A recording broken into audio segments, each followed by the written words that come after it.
5 of the nation's top scientists were preparing to review the peer-nominated candidates for a prestigious science award, the American Geophysical Union's Fellows Program, when they discovered that something was terribly, terribly wrong with the nominations. They discovered that the nominees were white guys. Whew. The fellowship was open to women and black people and every other type of person too, but it just happened that none of them were interested and nominated. So instead of going ahead and just picking the winners like they were supposed to do, the scientists on the selection committee decided to cancel the process altogether. In the words of Helen Fricker, one of the panel members, the mere presence of the white men, quote, was kind of a bit of a showstopper. Meanwhile, AT&T calls white people the problem. A Florida school board takes elementary school students to a gay bar, and the Biden administration promises to pay illegal aliens nearly $500,000 each for breaking our most basic laws.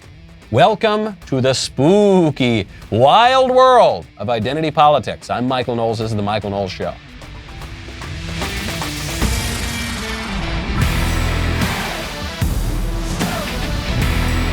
Welcome back to the show. My favorite comment yesterday is from Big Bad B-Rob, who says the quote-unquote Christian university that I work for is working on charging students for getting COVID until they get the Fauci ouchie. What happened to the virtue of prudence? Well, B-Rob, no man can serve two masters. And a whole lot of Christian universities, when push comes to shove, when you really come down to the tough issues, choose a different religion. They choose the religion of liberalism. They choose the religion of progressivism, wokeism, whatever you want to call it, over their nominal faith. And it has led to a lot of terrible social problems, just on a really basic level. This kooky religion of liberalism and progressivism, it's causing prices to jump up all over the place, whether you're at the grocery store, whether you're at the gas pump. But I've got a solution to that last problem. That would be GetUpside. I am so happy to tell you about GetUpside. This app came just in time. Right now, gas is going through the roof. I am going to save you at least 25 cents for every gallon of gas that you pour every time you fill up. Just download the free GetUpside app in the App Store or Google Play right now. Use promo code Knowles, Knowles. Get a bonus 25 cents per gallon on your first fill up. That means up to 50 cents cash back per gallon. Don't pay full price at the pump anymore. Get cash back using GetUpside. Download the app for free. Use promo code Knowles, Knowles, to get up to 50 cents per gallon cash back on your first tank. Some people who drive a lot are making as much as $200 to $300 a month in cash back. There's no catch. Your cash gets right added into your bank account. Cash out anytime to your bank account, to PayPal, to an e-gift card for Amazon or other brands. Download the free GetUpside app. Use promo code Knowles, Knowles, to get up to 50 cents per gallon cash back on your first tank. That is code Knowles, Knowles. You're welcome. The scientists, they can't win their award because the nominees are white guys. That would be very bad. Now, they just happen to be white guys. If you look at the scientists, they just disproportionately are white guys. It's not like there's a lack of incentives and encouragement for other people to go into these fields. They just don't. But that's a big problem. We need to cancel the NBA awards. You know those NBA awards that I assume that they have at some. We need to cancel them. Because did you know that the nominees are disproportionately black guys? That's unacceptable. There has to be every award needs to have exactly 12% nominees black, and then something like 60% white, and 50% women, 51% women, and it's all got to be exactly representative of the population. Of course, that wouldn't be the case either, though. Instead, when you look at these awards, actually, the women are less likely to be nominated, or the minorities are less likely to be nominated, but they're much more likely to win once they are nominated to make up for some perceived historical injustices. It's not just going on at the Science Awards. Christopher Rufo, who has been absolutely dogged in his fight to anathematize critical race theory, Christopher Rufo has a scoop. that AT&T has created a race re-education program with certain materials claiming that, quote, racism is a uniquely white trait, and teaching employees, quote, white people, you are the problem. We've heard this for years. This was even being taught a little bit when I was in school. It was starting to bubble up when I was in school. Now it is the mainstream view of these race hustlers that black people can't be racist. So you get someone like that kooky Rutgers professor who we heard from yesterday on the show, who said that white people are spiritually and morally deficient. And who said, or you hear this from Nick Cannon, or you hear this from a lot of black nationalist types over the years. They can't be racist because racism, we are told by these people, is the marriage of, racial antagonism and power. And because we are told that the only people with power are white guys, then the only people who can be racist are white guys. Of course, that's not the truth. The only group that it is illegal to discriminate against is white guys, and to a lesser degree, much lesser degree, white women, and to a still pretty significant degree, Asians. But the top of that list is the straight white guys, especially the straight white guys who know that they are guys. And this is having an effect. People are losing their jobs because they're white guys. They're actually, a white guy just cashed in for this, as he rightly should have. There was a marketing and communications executive who lost his job at a North Carolina healthcare system, and he lost his job, in his view, because he was a white guy. So this went all the way up to a federal court. Okay, lawsuit starts in 2019. David Duvall says that Novant Health's diversity efforts led to him being fired. His attorneys claimed that he was fired out of the clear blue sky because he was a white guy, and that the move was in keeping with the hospital's 5-year plan to boost diversity by 2020. And the jury agreed. That actually is why. It wasn't just him, by the way. The chief legal officer, the medical group president, the chief information officer, the patient experience officer, and the president of Haymarket Medical Center were all replaced by a black person or a woman in the year to year and a half after he was. Not saying that the black people or the women were not talented, but it is certainly the case that when a medical group goes out there and says, we're going to have a diversity plan, meaning we're going to replace the white people, specifically the white guys, and then within a year or 18 months, you have many of the top white guys just all fired. What? Because they all just suddenly got bad at their jobs and replaced specifically by people according to their race and sex. That is obviously discrimination. And this federal court awarded him $10 million. As well they should have. Good for them.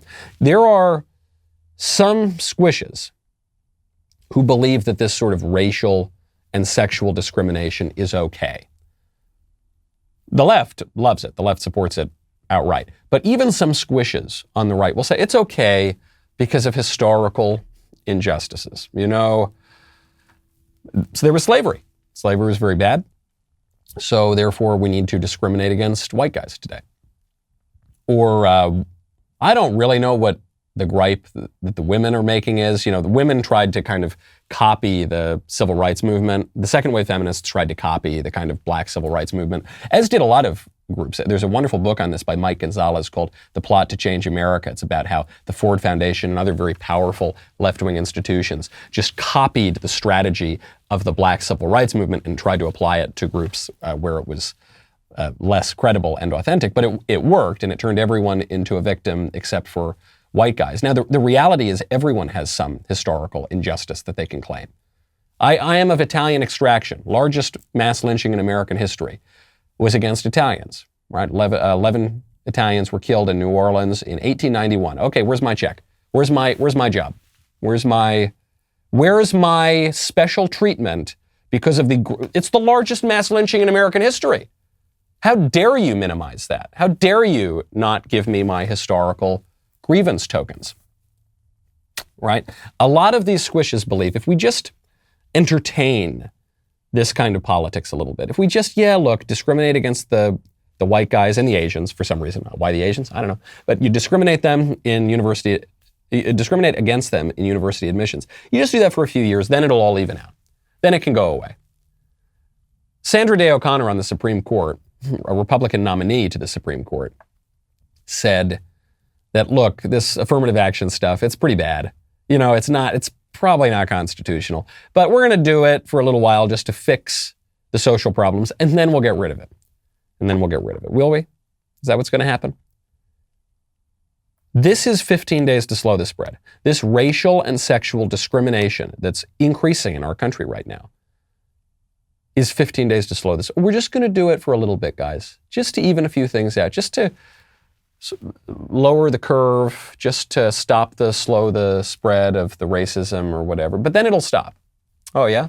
We're on day 591 of 15 days to slow the spread. How long since we were told, okay, affirmative action, it's run its course. Okay, this discrimination against people on the basis of their race and sex, it's run its course. It's not going away. You got to fight it tooth and nail. Absolutely should stop this sort of thing.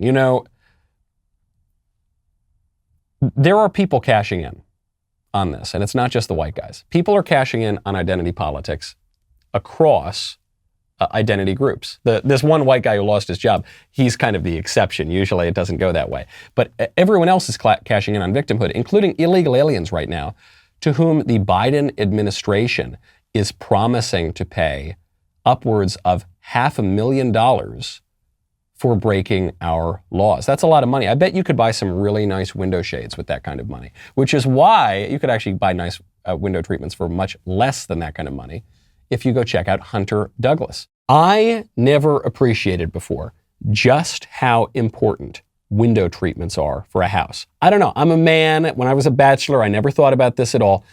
Then I get married, I get a house. I moved to Tennessee. It's one of the most important features of your whole house because it's going to control how the light comes into the house, and it's going to completely transform the way that you live in your home. I'm not overstating it, folks. I've just been going through it for the past several months, and when you get those right window treatments, everything looks beautiful. Hunter Douglas will help you do just that with their innovative window shade designs, gorgeous fabrics, control systems so advanced they can be scheduled to automatically adjust to their optimal position throughout the day. So you don't even need to think about it. They diffuse that harsh sunlight. They cast a beautiful glow across the room. Do not waste another second with harsh, ugly light in your home. Get these wonderful Hunter Douglas window treatments. They're incredible. HunterDouglas.com/Knowles. Head on over there right now. Take advantage of the Season of Style rebate savings event. HunterDouglas.com/Knowles, Knowles. Head on over there for limited time savings. Offer expires December 6th, 2021. There's a report out right now that the Biden administration is considering payments of $450,000 per person to people who crossed the border illegally and were separated by the Trump administration. You remember the kids in cages and the family separation and all these slogans from the Trump administration that they all blamed on Trump, even though it was a policy that dated back to Clinton, Bill Clinton, and the Flores settlement. A policy that was in effect under Barack Obama. Today we have kids in cages under Joe Biden, but they all blame Trump for it, and now these people are being rewarded with almost $500,000. Could you use $500,000? I could use $500,000. That'd be nice. But in order to get that, I guess we need to go to Guatemala or some other country, walk all the way up through Mexico, flout the most basic laws of the United States, and then demand, where's our check? Give me my check.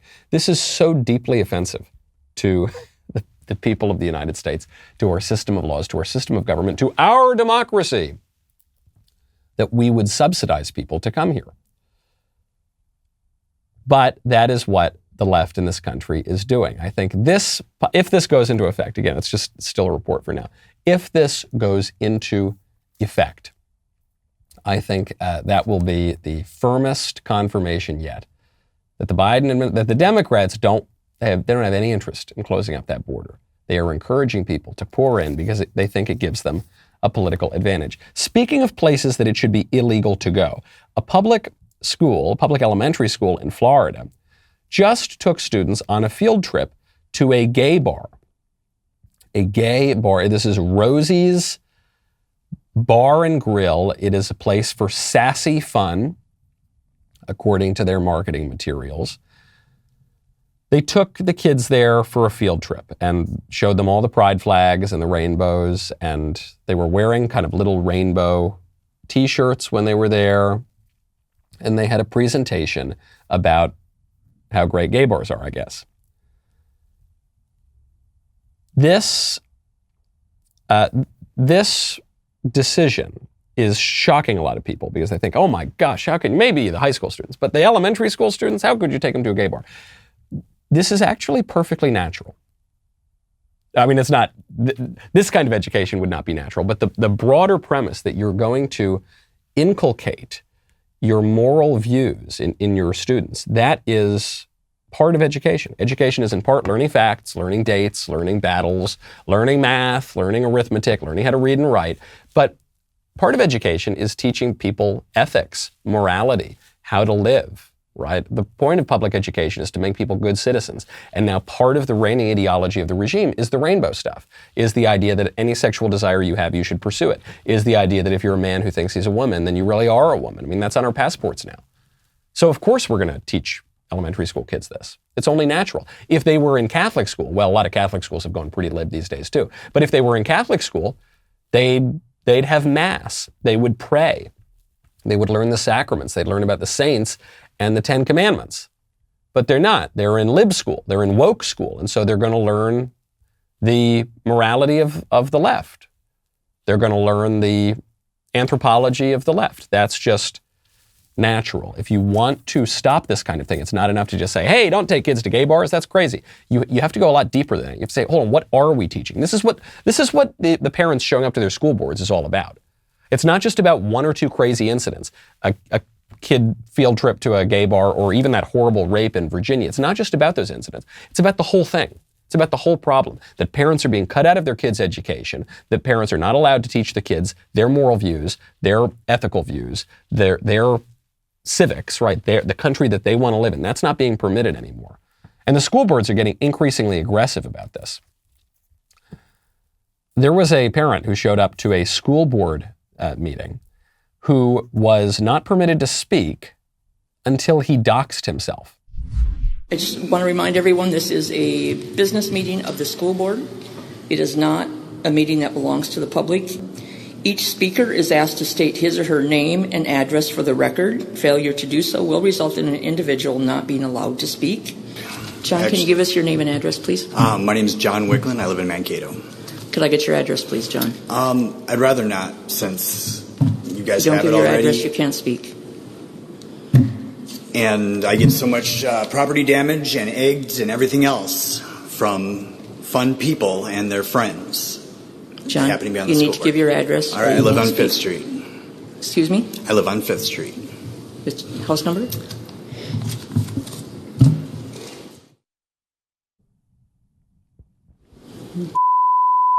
Thank you. All right. So are our kids safe? What a thug this woman is. What a mobster. What a bully. She's saying there's a new rule, you got to state your address before you speak to the school board. I think this is called the Matt Walsh rule. This is the rule to keep Matt Walsh and other conservatives from going to just random school districts around the country. So they're implementing it. This is a way to keep those pesky conservatives out. This guy's in the district. This woman seems to know this guy. She says, excuse me, sir, you don't have to state your address. Because I don't want to state my address. People are attacking my house and egging my house, and it's just inviting people to come after me. Yeah, right. You're going to have to state it, though. But you know who I am. Yeah, right. Uh-huh. What's your address? Okay, I live on this street. Oh, yeah, what's the number? Come on, you know what street you know that I'm in the district. What's the number? You going to say it, buddy? It's a nice house she got there. Sure would be a shame if something happened to it. That's how serious they are about this stuff. That's how serious they are about the racial and the gender ideology. Okay, because it's not, a lot of squishes misunderstood this. And they thought, oh, this is some silly distraction. Well, the most naive of them thought, This is just a way to make up for legitimate historical grievances against Black people, brown people, Native Americans, women, homosexuals, transgenderists, I don't know, Asians. Well, Asians actually get discriminated against. Hispanics, immigrants, the disabled, any way that you can possibly claim victimhood. It's just a legitimate way to even out the playing field. That was the most naive view. It's never about that. Then the second most naive view was the view, it's just a silly distraction. Okay, they're going to have their kind of weird sexual and racial stuff, but it's not a big deal, whatever. Roll your eyes at it, it's not a big deal. No, they're dead serious about this. They'll dox you if you question this. They'll fire you if you question this. They'll ruin your life if you question this. Because this is the animating ideology of the whole regime. It would be as if, in the old America, you questioned democracy, or you questioned the Constitution, or you questioned the Founding Fathers. You would be ostracized for that. You would be looked upon with suspicion. It'd be like in the old regime if you were a communist. You could be prosecuted for being a communist, and many people were. Well, the same thing is happening now. It's just you'll be harassed and ostracized and fired and prosecuted even if you're a constitutionalist, if you're a conservative. They are dead serious about this stuff. Speaking of oppressive government bodies, right now in China, they are suppressing Christianity and Islam. They're suppressing any religion, forget it, just ideology, any religion especially that is a threat to the regime there. And our corporations, American corporations that now make a lot of money overseas, are capitulating. They're going along with it. Apple has removed a popular Bible app and a Quran app in China after the Communist Party there decided that the apps violated local laws because they hosted these religious texts. So the Bible app by Olive Tree, which has over 1 million downloads, and Quran Majid, which is used by millions of Muslims, were taken down by Apple for compliance issues, not complying with the officially atheist government of China. No man can serve two masters gets back to what we were talking about in that comment at the top of the show. And our woke corporations, even American corporations like Apple, don't seem to have any loyalty to, certainly not to principle, certainly not to God, certainly not to ultimate things. They don't really seem to have very much loyalty to their countries, to the United States. These woke corporations trash the country all the time. Their loyalty is to the almighty dollar, and they will sell out anything. They'll sell out their God for 30 pieces of silver. That's very bad. And unfortunately, the left doesn't care about that. The left is part of the Cultural Revolution. But the right has adopted a lot of that language too, especially really from the 1980s through the 90s, 2000s, 2010s especially. Now it's starting to change. It seems that the right in America had adopted this materialist, mammon-worshipping position. We all want a robust economy. We all want a thriving, wealthy, flourishing country. But that's not the be-all and end-all of politics. That is in service of something greater. That is in service of a good, virtuous, stable, flourishing country. And right now, it'd be very difficult to describe the United States that way.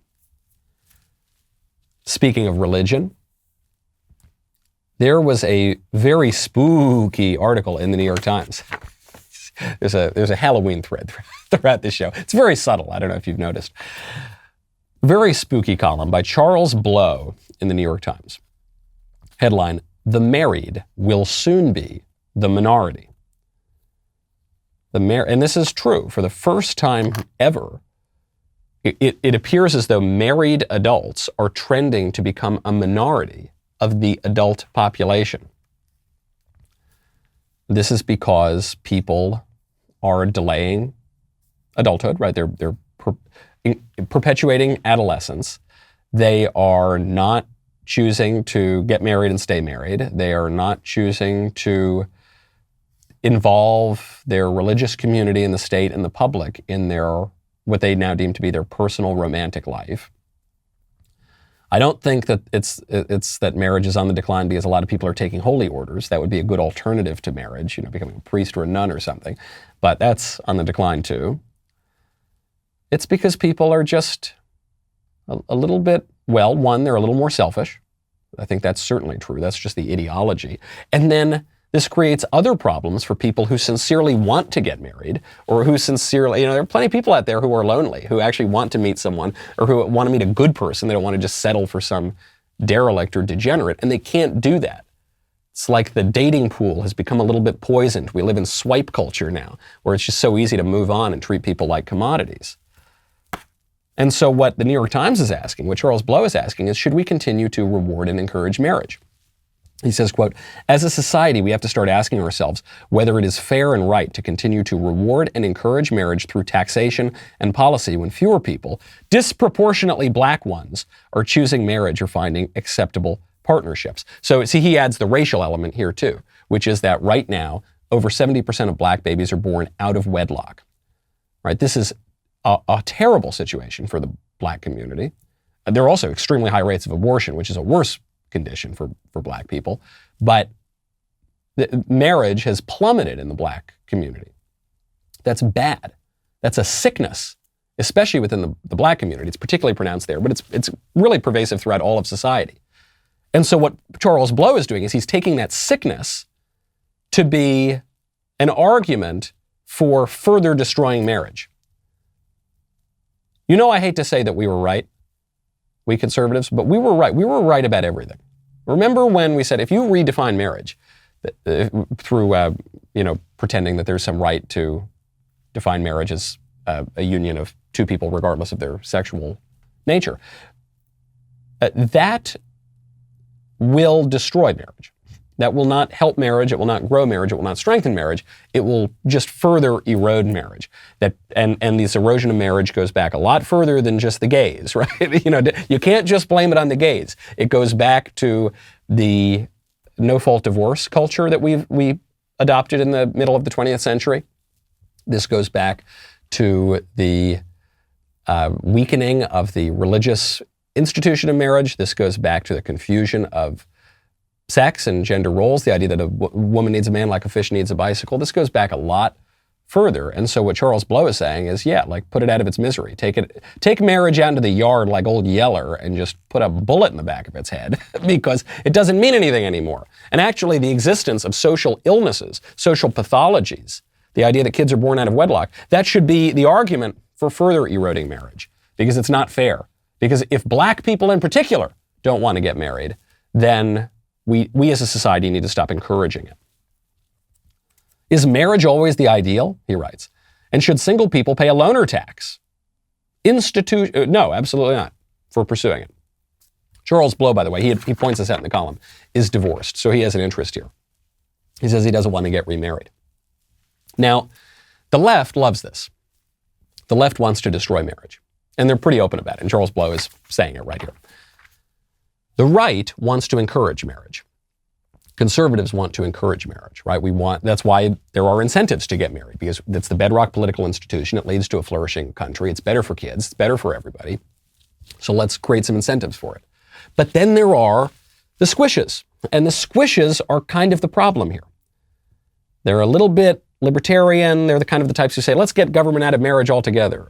Who cares about marriage? Any two people can sign any contract they want. How are you to say that it's better for people to get married? Who are you to say maybe it's better for them to stay single and do whatever they want, or be in a throuple or a quadruple or whatever? The government has no role here. Who am I to say? I'm a person with two brain cells to rub together. That's who I am. I'm a person who knows that it's better for kids to be raised with mommy and daddy in a stable marriage, in a committed marriage that endures until death do they part. Because because I've ever read a history book. That's who I am to say. Because I recognize that societies that encourage stable, serious, real marriage are better societies. And because I think that the government, meaning the people that we send to Washington, that we still have some say in voting for, that are still at least theoretically supposed to represent us, have an interest in promoting the general welfare and ensuring the blessings of liberty. Because because I have even the most basic rudimentary moral and ethical and philosophical education. So I know that there's such a thing as the good, and that good is better than bad. And that there are true things. We can know some true things. And here's one true thing. Marriage is good for society and for everybody. That's who I am. Squishes don't want to acknowledge that. So now you've got this really tough fight where you've got the conservatives who recognize, gosh, we got to protect marriage. And then you got the squishes and the libs and the leftists who are all trying to destroy it. And they've kind of ganged up to destroy it. Why is government involved in marriage? Because marriage is good, okay? And it's the fundamental building block of society.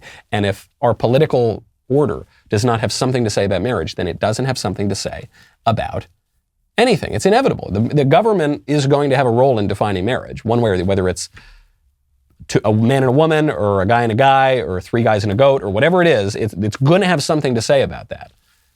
But the squishes don't want to state that.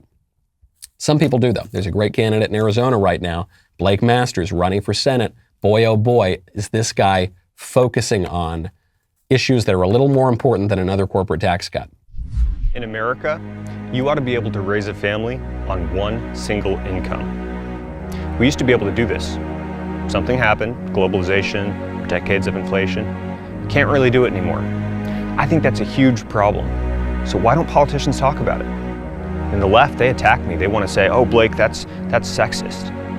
But guys, there's nothing sexist about prosperity. There's nothing sexist about acknowledging that if people have the choice, most families would prefer to have one breadwinner and have one parent stay at home with the kids. I'm Blake Masters. I'm running for the U.S. Senate in Arizona, and I approve this message because I want you to be able to afford to raise a family with one single income. This guy knows what's up. This guy knows what's up, okay? And he's pushing, or he's observing something that I think all too often conservatives miss, which is that it's not just social radicals who are pushing all the weird sex stuff. It's also greedy capitalists, okay? It's also feminism and the ever-expanding LGBT acronym and the sexual revolution more broadly is really good for business, okay? Because it, first of all, forces women into the office, so it gets them to be more economically productive and boosts GDP. It keeps wages down for lots and lots of people because you've just got more people in the labor pool. It discourages people from having kids. It discourages people from taking time off to raise those kids. It just keeps everybody working and working in the widget factory, all right? It's good for business, but our government does not exist, our society does not exist simply to serve mammon, okay? There are other important things too. Having a country, having borders, having a way of life, having rights, having liberties, having strong, thriving families, which are going to be the bedrock of all of that. If candidates for office do not understand that, they're not going to fix the problem. A handful of candidates appear to understand that, and I think we should support them. You know, if you want sports content without the woke, I sure do, then become a member at dailywire.com/subscribe and use code DONOTCOMPLY at checkout for 25% off. Also check out the Morning Wire. Great new morning show. You know, the New York Times, I'll just call them out straight. The New York Times and other left-wing outlets, they are so smart. They're clever because what they do is they have these short little shows in the morning and they say they're just giving you the facts and the news, but really they're giving you leftist opinion, but they have a really soft voice. And they say, good morning. Good morning. This is the New York Times. I'm Michael Baba. And the conservatives are really bad. Okay, now turning to other news, leftists are really good, you know, and that's what they do. And that's how they control the culture. Well, we are not going to take that lying down. We have beaten them in the ratings. And so if you want the facts in the morning without the leftist spin, go check out Morning Wire. We'll be right back with the mailbag.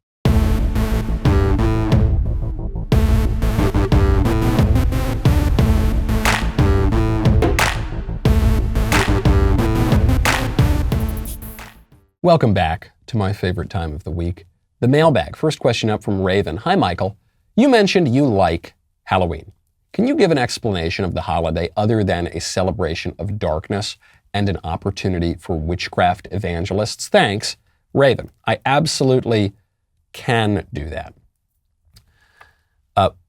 What we're preparing to celebrate on November 1st is All Saints' Day, right? So this is a great holy holiday. This was begun in the 8th century. Gregory III consecrated a chapel in the Basilica of St. Peter to all the saints and fixed that anniversary for the 1st of November. Goes back even a little further than that in terms of the way that we celebrate these things. And so Halloween is the eve of this feast day.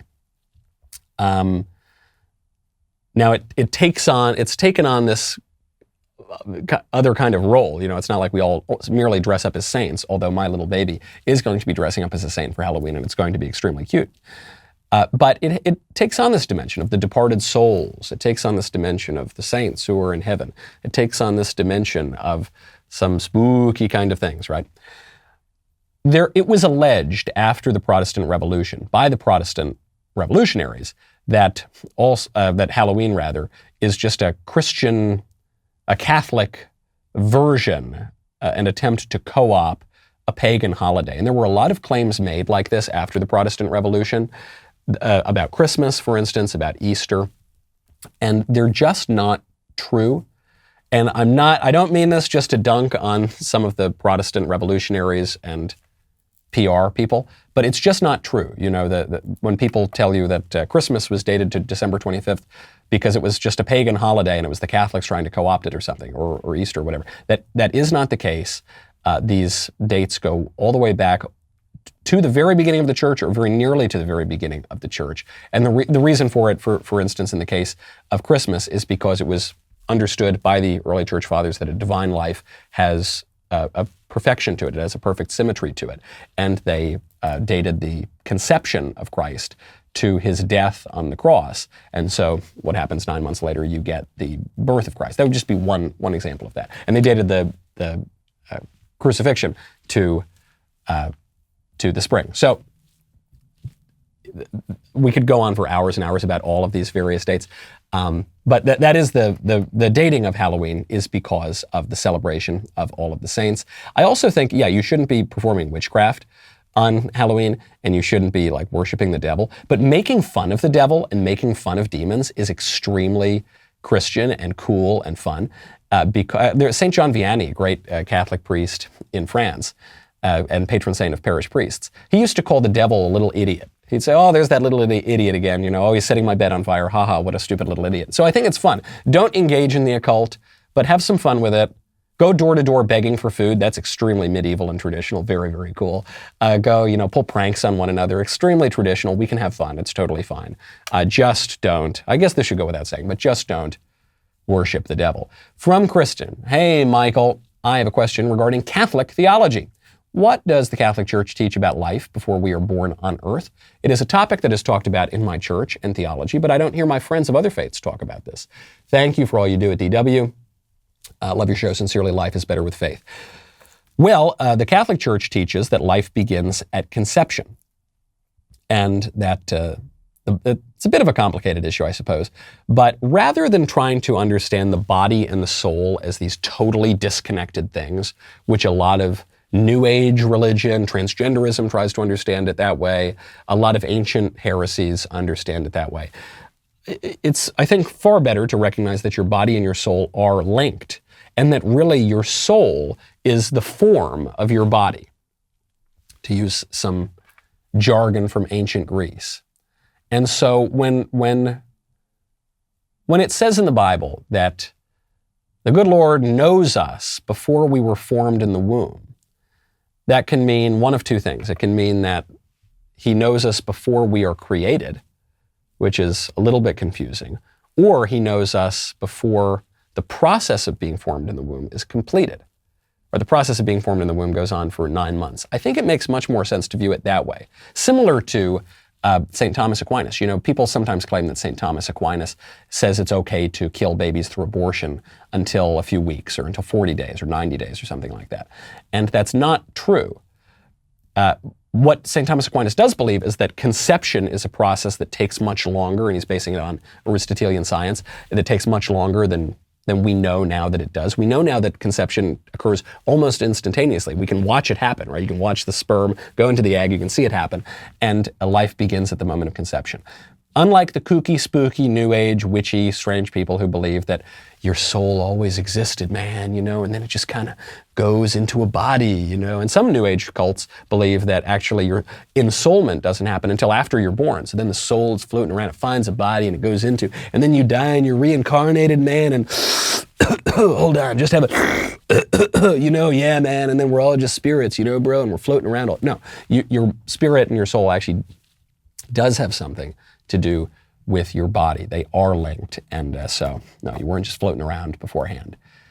You were created by God, and you should be very grateful for that. From Philip. Hey, Michael, I'm a first-year molecular biology and neuroscience PhD student at the University of Denver. I do neurological research on mice, but there are some in my lab that use human embryonic cells for their research as well. If my professor asks me to develop my own line of embryonic human brain cells, what should I do? As a Christian, I know it's wrong to kill babies and do not want to partake in the validation of this practice. In the story of Joseph, God takes evil and uses it for good. The best way I can rationalize my way around this evil is to know that I would be taking the literal remains of an evil event and using them for good to find treatments for neurological degeneration. What do you think? Sincerely, a guy who loves your show and science, but loves God more. Good. Like Thomas More, you say, I'm the king's loyal subject, but God's first. The short answer is don't do it. Do not experiment on human stem cells that were derived from aborted babies. Do not do it. Refuse to do it. God can turn evil for good. That's God's job. You should not be engaging in evil actions in the hope that they can be turned to good. You are not God, first of all. You are not a consequentialist, I should hope. And we do not believe as Christians that good ends justify evil means. Do not do it. It's very bad.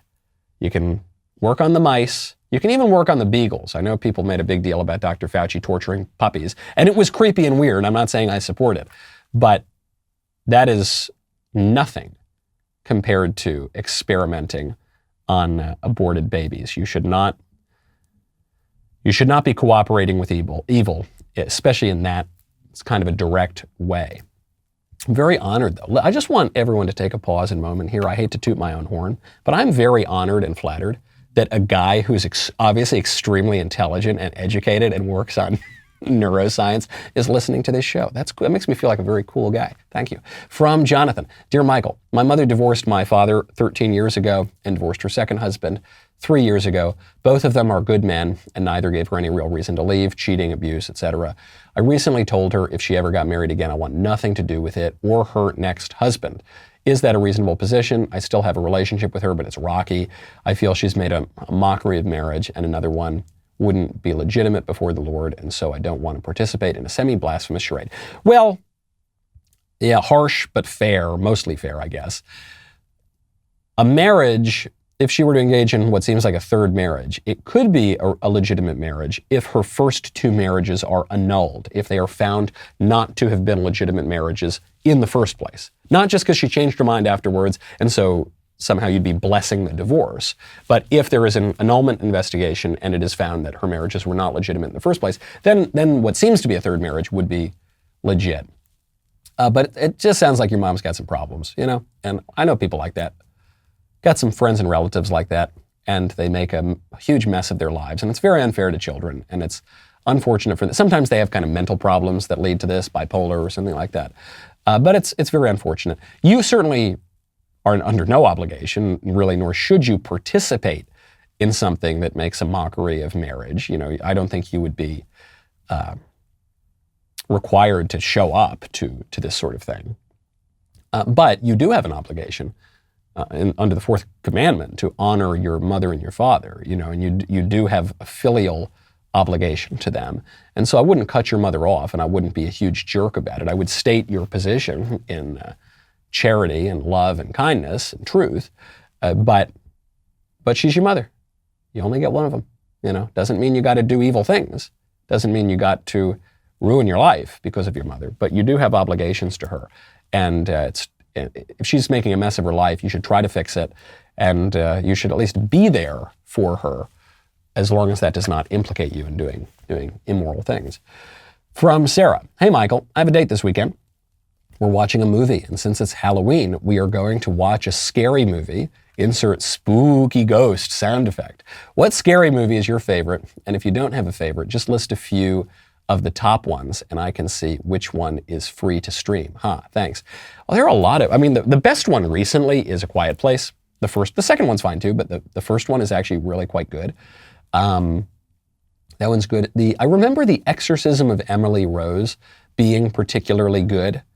I did like that movie. In terms of the slashers, just the cheap kind of slasher movies, I always got a kick out of Halloween. It was just so what it is. It was just so that genre. It's not a particularly good movie. I love The Shining. The Shining is a great movie. There was another one that came out a few years ago that basically the punchline was just they were being bedeviled by Satanists. It was a pretty straightforward movie that was good too. I forget the name of it though. So those are all good. If I had to pick one like spooky movie though, I'd probably do The Shining. From Nick. Hey, oh no. Oh no. Hi Michael, me again. Hi Nick, it's been a while. I feel like you and I have built a level of comfort and trust, so I'm going to tell you something that I've hidden my whole life, like a secret I've kept locked away. Recently I started dating again. Not really for me personally, it just felt selfish not getting out there when so many women are lonely or turning to lesbianism. This is where my bro-to-bro confession with you begins. I met this girl, I spit some game, and she ended the clothing optional adventure before it began because she only dates tall guys, and I'm 5 foot and 3/4. 5'7". Bruce, they cut off the 5'7" and 3/4. Okay. I feel like this was God's only mistake. My vibe and persona is at least 6'3", and I am not. My question is, are height preferences just something I should accept when I meet babes, or is height discrimination wrong? And is this just a total shallow harlot who will end up marrying a washed-up NBA player on his 5th try? Sincerely, your other under 6-foot brother. Nick, that was one of the cleaner messages you've sent into I don't know, is Nick even just one person? Or has the audience just started channeling the spirit of Nick and they're all, I don't know, maybe it's just one guy. To your question, Nick, heightism is, look, I say I'm not 6'3". I'm not a basketball player, okay? I say this in a spirit of love. Heightism is just something you're going to have to deal with, buddy. I think actually your view, I can't believe I'm saying this, your view on this is actually probably pretty good. Maybe the good Lord didn't make you 6'4", Nick, because you're such a Lothario. You're so impressive. You're obviously God's gift to women, by your own telling, that it's a little hurdle to level out the playing field, make it fair, recognizing that suffering can be a very sanctifying event. I think you could probably use a little sanctification, Nick, but maybe you're on the right track. I'm Michael Knowles. This is The Michael Knowles Show. Happy Halloween. See you Monday.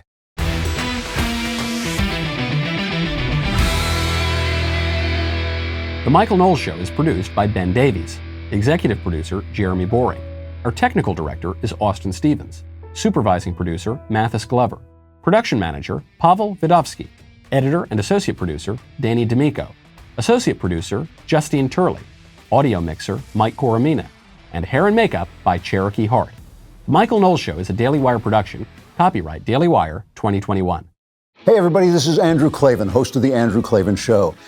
Some people are depressed because the Republic is collapsing, the end of days is approaching, and the moon's turned to blood. But on The Andrew Klavan Show, that's where the fun just gets started. So come on over to The Andrew Klavan Show and laugh your way through the fall of the Republic with me, Andrew Klavan.